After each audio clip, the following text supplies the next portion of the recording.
होगा। जिंदा मनुष्य हर सप्ताह दानव के भोजन के लिए कहां से आएगा? आखिर कौन अपने प्राण देने के लिए तैयार होगा?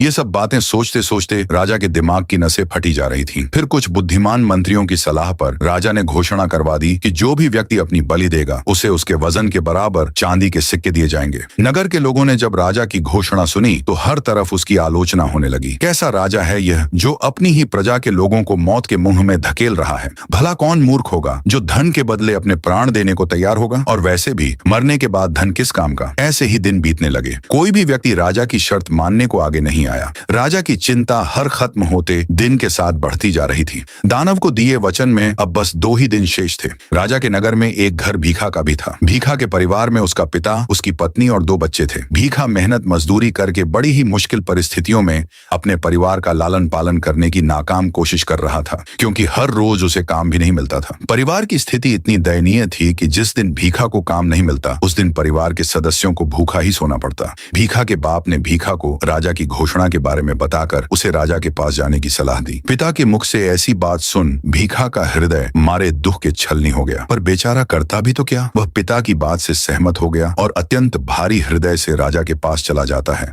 और कहता है, मैं उस दानव के पास जाने के लिए तैयार हूँ। भीखा की बात सुन राजा को कुछ शांति मिली। सिपाहियों की निगरानी में भीखा को दानव के पास जाने के लिए विदा कर दिया जाता है। बेचारा भीखा चलता जाता और सोचता जाता। चलते चलते अचानक वह जोर जोर से हंसने लगा और फिर रोने लगा। फिर कुछ सोचकर वह दृढ़ निश्चय कर उस दानव के पास जाता है। भूख से तिलमिला रहे दानव ने उसे देखा तो तुरंत उस पर झपट पड़ा। पर दानव जब उस पर झपटा तो वह फुर्ती से एक ओर हट गया और मौका देख निगरानी के लिए आए हुए एक सैनिक के भाले को ले तेजी से उस दानव के ऊपर वार किया। दानव इसके लिए बिल्कुल भी तैयार नहीं था। जैसे ही उसे भाला लगा वह घायल हो गिर पड़ा। घायल पड़े दानव पर भीखा एक के बाद एक तब तक वार करता गया जब तक उसका दम नहीं निकल गया। इतनी कहानी कह दैत्य दंभिकासुर राजा विक्रमादित्य से बोला, बताओ विक्रमादित्य, जब राजा के सिपाही भीखा को दानव के पास लेकर जा रहे थे तो वह चलते चलते अचानक से हंसा क्यों और फिर रोया क्यों? राजा विक्रमादित्य बोले, सुनो कपटी राक्षस, जब भीखा को दानव के पास लेकर जाया जा रहा था तो उसने विचार किया कि इस दुनिया में कोई किसी का नहीं, पैदा करने वाले पिता से लेकर प्रजा का रक्षक राजा तक। इसी विचार के साथ वह पहले हंसा और फिर रोया। फिर उसने सोचा कि मनुष्य को अपने भाग्य की लड़ाई स्वयं ही लड़नी पड़ती है। बस इसी बात ने उसे प्रेरणा दी और वह उस आदमखोर दानव से भिड़ गया और विजय हुआ।